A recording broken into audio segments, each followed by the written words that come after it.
Hello.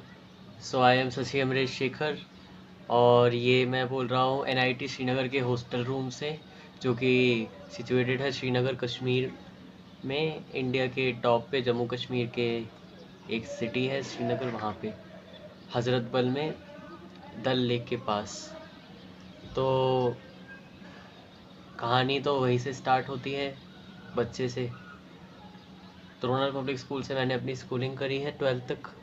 उससे पहले एकदम स्टार्टिंग से स्टार्ट करते हैं।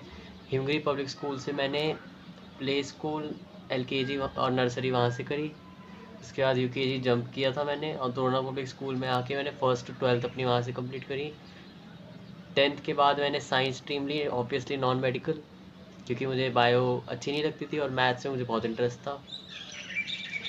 उसके बाद 12th तक स्कूल की पढ़ाई करी। फिर पीडब्ल्यू के बारे में पता लगा था 11th क्लास में, तो अर्जुना बैच, लक्ष्य बैच भी लिया था, लेकिन अच्छे से फॉलो नहीं किया। तो 12th के साथ जब जेई दिया तो 87 परसेंटाइल आई, जब मैं एडवांस के लिए क्वालिफाई नहीं कर पाया। उसके बाद आगे 12th बोर्ड्स के रिज़ल्ट आए, फिर डिसाइड किया कि ड्रॉप लेना चाहिए, फिर ड्रॉप लिया। प्रयास 2.2 बैच में एनरोल हुआ। उससे पहले मैंने प्रयास बैच के जो टेलीग्राम पे लेक्चर्स आते थोड़े बहुत अपनी कंटिन्यूटी चेक करने के लिए, वहाँ से मैथ्स के लेक्चर्स देखे थे। फिर मैंने प्रयास 2.2 ज्वाइन किया, 3 जून 2025 से वो बैच स्टार्ट हुआ। उसके बाद वहाँ से एकदम रिगरस स्टडीज़ क्लासेस के साथ नोट्स वगैरह क्वेश्चन सब किए। उसके बाद फिर दिसंबर में जाके थोड़ा सिलेबस रुका, क्योंकि जनवरी में थोड़े पेपर होने थे जेई मेंस 1 के। उसमें मेरे आए 96.33 परसेंटाइल। बहुत खुश भी था मैं, लेकिन मुझे एक्सपेक्टेशन 99 की थी, और काफ़ी क्वेश्चंस में मैंने बहुत सिली सिली मिस्टेक्स करी। जैसे मेरा आंसर 12.5 आया, तो मैंने 12.5 ही रिपोर्ट कर दिया, जबकि वहाँ पे इंटू 10⁻⁻1 करके लिखा था, जहाँ पे 125 आना था, वहाँ पे इस तरीके की गलतियाँ कर दी। ऐसे ही 4-5 क्वेश्चन ख़राब कर दिए। ये नाइट्रोबेंजीन में ऑक्सीजन का मास नहीं जोड़ा और आंसर रिपोर्ट कर दिया। एनिलीन में बिना हाइड्रोजन का मास जोड़े रिपोर्ट कर दिया। इस तरीके की गलतियाँ कर दी, जबकि मेरा सारा क्वेश्चन सही था, सारे रिएक्शन मैकेनिज्म और सब कुछ, लेकिन ठीक है। उसके बाद फिर मैंने जेई मेंस 2 के लिए प्रिपेयर करना स्टार्ट किया। फरवरी में पता नहीं, जनवरी अटेम्प्ट के बाद मैं एकदम ढीला ही पड़ गया, मेरे से हो ही नहीं रही पढ़ाई। मार्च में आके झटका लगा और जल्दी जल्दी पढ़ने की कोशिश करी। वरुण बैच भी स्टार्ट हुआ था शायद उस वक्त, वो भी ठीक से फॉलो नहीं किया। और क्योंकि मैं जेई मेंस 2 पे फोकस हो गया था, क्योंकि मेरी 96 परसेंटाइल थी। उसके बाद जेई मेंस 2 हुआ, उसमें 94 परसेंटाइल हो गई, 96 से 94 गिर गई नीचे, जबकि मार्क्स मेरे बड़े थे। मेरे फर्स्ट अटैम्प्ट और सेकंड अटैम्प्ट के मार्क्स में लगभग 40-50 मार्क्स का डिफरेंस है, तब भी परसेंटाइल गिरी। बड़े थे 40 मार्क्स मेरे सेकंड अटैम्प्ट में। उसके बाद फिर एडवांस के लिए तो मैं क्वालिफाइड था, लेकिन अब 1.5 महीने थे और वरुण बैच इतना आगे जा चुका था, तो एकदम कहते हैं ना माइंड फक्ड अप हो जाता है, वो हो गया। जैसे तैसे किया, फिर एडवांस दिया, उसमें भी कुछ खास हुआ नहीं। सीयूईटी का पेपर दिया था, उसमें मेरी फिजिक्स में 98 परसेंटाइल, मैथ्स में 98 परसेंटाइल, केमिस्ट्री में 97 परसेंटाइल और इंग्लिश में 60 परसेंटाइल थी। वो बस देने के लिए दे दिया था, डीयू में मेरे को वैसे जाना भी नहीं था, और मुझे कहीं ना कहीं पता था कि 96 परसेंटाइल पे मुझे कोई एनआईटी मिल जाएगा थ्रू जेई मेंस। उसके बाद फिर काफ़ी दिन बैठे रहे। आईएसआई का एग्ज़ाम भी दिया था, आईएसआई के एग्ज़ाम में भी क्वालिफाई नहीं हुआ मेरा। उसके बाद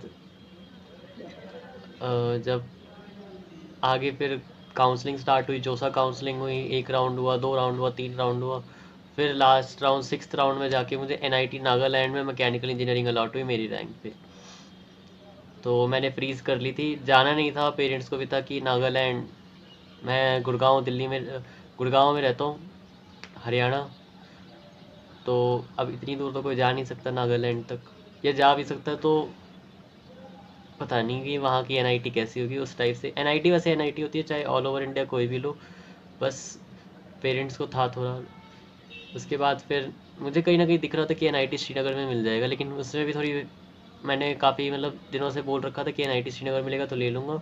उसमें भी स्टार्टिंग में था कि कश्मीर में है, सेफ़ है कि नहीं है, वो तो सबको एक जनरल क्वेश्चन आता है, क्योंकि अभी जैसे हमारे देश में कुछ कुछ इवेंट्स हुए हैं, उस वजह से यहाँ आके कुछ और चीज़ें पता लगी उस इवेंट्स के बारे में, लेकिन वो पॉलिटिकली हो जाएगा, हम उसके बारे में डिस्कस नहीं करेंगे। उसके बाद सीसैप के फर्स्ट राउंड में ही मुझे एनआईटी श्रीनगर में मैकेनिकल मिल गई, और मैंने सिर्फ मैकेनिकल ही डाली थी प्रेफरेंस में, मुझे कुछ और ब्रांच चाहिए ही नहीं थी। अगर आप मेरी प्रेफरेंस लिस्ट देखेंगे तो पता लगेगा कि इसमें मैंने 8 चॉइसेस भरी, तो 8 की 8 मैकेनिकल है।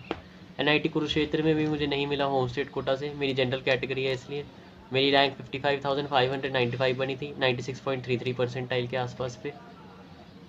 और मैंने अपनी पीडब्ल्यू में जो पढ़ाई करी थी ड्रॉप ईयर में मेनली, तो वो करी थी राघवन सर से फिज़िक्स, ओम पांडे सर से इनऑर्गेनिक केमिस्ट्री, आर्य सर से ऑर्गेनिक केमिस्ट्री, आशीष अग्रवाल सर से मैथ्स, और राहुल डोडी सर से फिजिकल केमिस्ट्री। तो इन 5 टीचर्स को पकड़ के मैंने अपनी पूरी तैयारी करी थी। हो सकता है कहीं ऊंच नीच हो गई हो, लेकिन मैंने मैक्सिमम अपना एफर्ट दिया था, क्योंकि मुझे कोई इससे दुख नहीं है कि अपनी तैयारी में मैं थोड़ा और कर लेता, या उस टाइप से जितना मैं कर सकता था मैंने किया था। अब बाकी इसको डेस्टिनी ही कह सकते हैं कि हम यहाँ पे आना था, इसलिए उतनी उतनी परसेंटाइल आई, मार्क्स बढ़ने पे परसेंटाइल गिर गई है, या जो भी, या हो सकता है आईआईटी नहीं होना था, या जो भी टारगेट हमने बढ़ा लिया तो यहाँ पहुँचे। मैंने एनआईटी श्रीनगर के स्टैट्स देखे थे तो काफ़ी प्रॉमिसिंग लगे मेरे को। बस वही है कि ये टीयर 2 इसी कारण से है कि यहाँ की लोकेशन की वजह से, वरना ये भी 1960s का रीजनल इंजीनियरिंग कॉलेज था, फिर 2000 में ये अप्रूव हुआ। तो और यहाँ के प्रोफेसर्स भी अच्छे हैं बहुत। अभी यहाँ पे it's been over a week here. ये हॉस्टल रूम है, ऑब्वियसली यहाँ कपड़े वपड़े सूख रहे हैं। वैसे लॉन्ड्री सर्विस रहती है, ये जैसे 2-3 घंटे के लिए पहन के सुखा देते हैं ना, कि टांग दो थोड़ा सूख जाएगा, वो वाली चीज़ है। यहाँ का व्यू भी बढ़िया है हमारी विंडो से।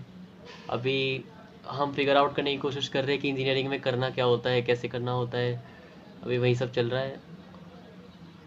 और बस अभी हॉस्टल रूम में रूममेट्स मिले हैं, मेस का खाना खाना होता है, कभी कभी मेस का खाना ऊपर नीचे होता है, मुझे तो सही लगता है वैसे, जैसा बताते हैं, जैसे मुझे रील्स देख के डर लगता था कि खाना पता नहीं कैसा होता होगा, खाया ही नहीं जाता होगा, उस टाइप का नहीं है। एक आध दिन तो कभी ना कभी ख़राब निकल ही जाएगा खाना, उसमें तो कोई दोहराई वाली बात नहीं है। और कंप्यूटर लैब हमारी लगी है, केमिस्ट्री लैब हमारी हुई है। अभी अभी काफ़ी चीज़ें और इंट्रोड्यूस होंगी। अभी हमारी सेमिनार्स हो रहे हैं थोड़े बहुत। एक सालसा वर्कशॉप हुआ था, मैं उसमें गया था। तो उसमें थोड़ा बहुत सालसा के बेसिक्स सिखाए गए थे हमें, बस वो एक ही दिन की वर्कशॉप। यहाँ पे कुछ कुछ इवेंट्स होते रहते हैं, यहाँ पे क्लब्स है बहुत सारी। और अभी हमने एक्सप्लोर नहीं किया है, अभी 10-15 दिन ही हुए हैं हमें। अभी 23 अगस्त को हमारी रिपोर्टिंग हुई थी, और ये हॉस्टल अलॉट हुआ था, इंडस हॉस्टल। और जैसा मैंने न्यूज़ में देखा, इस साल एनआईटी श्रीनगर में बीटेक प्रोग्राम में 871 प्लस स्टूडेंट्स एनरोल्ड हुए हैं, मतलब काफ़ी अच्छा नंबर है। और यहाँ पे डे स्कॉलर्स भी होते हैं, हॉस्टलर्स भी होते हैं, क्लास में सारे साथ में बैठते हैं। और सही बताऊँ तो रिलीजन न्यूट्रल है, सब इंसानी है। ये जो लोगों ने बता रखा है कि मुस्लिम मेजोरिटी, जब मैं चेक कर रहा था तो वहाँ पे थोड़ा बहुत डर था, मतलब डर क्या बोले, थोड़ा ऑकवर्ड हो जाता है, क्योंकि हम आदत उस टाइप से रहने की है। क्योंकि जैसे गुड़गांव, यूपी, बिहार, ये सारे मतलब उस टाइप के एरियाज़ हैं। तो लोगों ने पता नहीं क्या बना रखा है अपने दिमाग में, सब इंसान है, कोई दिक्कत नहीं होती, सब भाई भाई रहते हैं यहाँ पे। सिख हो, हिंदू हो, मुस्लिम हो, क्रिश्चियन हो, सब साथ रहते हैं। कोई शक्ल देख के बता ही नहीं सकते इसका रिलीजन क्या है। तुम बात करोगे नॉर्मल इंसान की तरह ही बात करेंगे। कश्मीर के जितने भी लोकल्स हैं वो बहुत अभी तक प्यारे लगे मेरे को, काफ़ी अच्छी एक्सेंट में बोलते हैं वो लोग, हिंदी बोलने का स्टाइल मुझे बहुत अच्छा लगता है उनका। और हम लोग यहाँ डल लेक भी घूमे, बहुत ब्यूटीफुल है डल लेक सही में, वहाँ पे बोटिंग भी कराई थी हमें। बस अभी ज़्यादा एक्सप्लोर नहीं किया है, अभी 4 साल यहीं रहना है, तो अभी धीरे धीरे धीरे धीरे सब जगह जाके एक्सप्लोर करेंगे। अभी सब लोग अपने रूम, नए नए फ्रेंड्स से मिलते हैं, सब एक रूम में बैठ के ऐसे ही थोड़ी मस्ती वस्ती करते हैं। देखते हैं आगे जर्नी में क्या लिखा है, आगे देखते हैं। अभी बहुत चीज़ होना बाकी है, अभी और पढ़ना है, आगे बढ़ना है, बहुत सारी स्किल्स सीखनी है। अभी तो हम एग्ज़ाम्स एक्सप्लोर कर रहे हैं कि इंजीनियरिंग से रिलेटेड एग्ज़ाम के कैसे होते हैं, क्या होते हैं। हाँ, फर्स्ट सेमेस्टर ये इतना नहीं करना होता है, लेकिन आजकल कंपटीशन बहुत ज़्यादा है, तो थोड़ा सा अपने आप को लगा के रखना पड़ेगा। क्योंकि जैसा मुझे पता लगा है कि इंजीनियरिंग का जो सिलेबस है वो आउटडेटेड हो चुका है, तो इतना बेसिक तो आपको चाहिए ही चाहिए, इतना तो बना के रखना ही पड़ेगा। इंजीनियरिंग आनी चाहिए तो इतना तो आना ही चाहिए जो कॉलेज में पढ़ाते हैं, लेकिन इससे ऊपर अपने आप को डेवलप करते रहना पड़ेगा, और वो एक साल में करना बहुत मुश्किल है, क्योंकि ड्रॉप ईयर में मैंने जेई की 2 साल की तैयारी करके देखी है, जो बहुत ज़्यादा मुश्किल है। दिन रात दिमाग की ऐसी तैसी हो जाती है। पढ़ने में मज़ा आता है नो डाउट, लेकिन जब तुम 2 साल में आराम से इसको डेप्थ से पूरा मन लगा के पढ़ सकते हो, तो क्यों एक साल में फालतू लगाना है। मतलब एक साल में उसी चीज़ को इतनी ऐसे तरीके से पढ़ने में थोड़ा गड़बड़ है। तो जब 4 साल दिए हैं तो लास्ट का एक साल ही क्यों छोड़ना है। वही वाला सीन है कि सिर्फ कॉलेज का पढ़ के, जैसे बोलते हैं ना कि सिर्फ स्कूल का पढ़ लोगे तो जेई नहीं होगा, उसी टाइप से सिर्फ कॉलेज का पढ़ लोगे तो गारंटी नहीं है इंजीनियरिंग में कुछ कर पाओगे। तो मैकेनिकल इंजीनियरिंग में मेरे जो रोल मॉडल है वो है Nikola Tesla sir. Nikola Tesla के बारे में तो आपने सुना ही होगा, कितने बड़े इन्वेंटर थे वो। एसी करंट उन्होंने दिया है, और भी बहुत सारी चीज़ें उन्होंने इन्वेंट करी है जो जिस मॉडर्न वर्ल्ड का अभी तक क्या बोले जान है। तो उनके बारे में मैंने काफ़ी सुना है, उनके बारे में काफ़ी देखा है, तो काफ़ी इंस्पायर्ड था। मैंने फिर सर्च किया कि उन्होंने क्या किया था, तो वो इंजीनियर थे। उन्होंने मैकेनिकल इंजीनियरिंग और इलेक्ट्रिकल इंजीनियरिंग दोनों में अपनी डिग्री ली थी। Firstly mechanical then electrical. और भी बहुत सारे हैं। इस कॉलेज की एलुमनाई की बात करूँ तो मुझे पता लगा है कि सोनम वांगचुक है, जो कि एक साइंटिस्ट है और वेलफेयर के लिए काम करते हैं, वो भी यहीं से पढ़े हुए हैं एनआईटी श्रीनगर से। तो इतनी अच्छी अच्छी एलुमनाई भी है। सारे लोग बहुत बढ़िया हैं, हर तरीके की चीज़ें यहाँ पे अवेलेबल है, स्पोर्ट्स फैसिलिटीज़ अवेलेबल है, basketball court, cricket ground, football ground, हर चीज़। टेबल्स दे रखे हैं रूम में पढ़ने के लिए, फैंस हैं। मैं आपको व्यू दिखाता हूँ एक बार यहाँ का। देखिए, ये यहाँ की विंडो से व्यू है।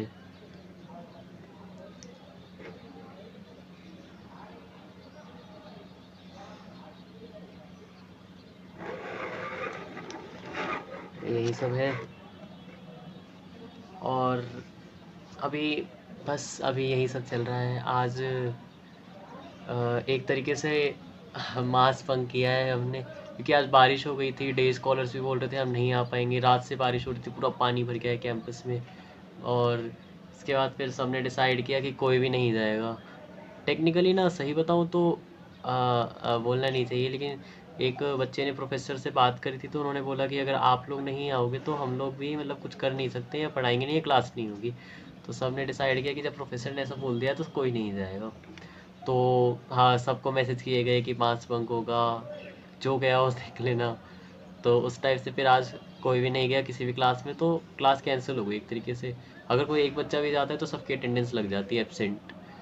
तो अभी देखते हैं क्या हुआ है क्या नहीं। आज तो छुट्टी करा दी, पूरे दिन वैसे निकल ही गया। अभी और कुछ करना है, और थोड़ा प्रोडक्टिव चीज़ें करनी पड़ेंगी, थोड़ी नई चीज़ें करनी पड़ेंगी।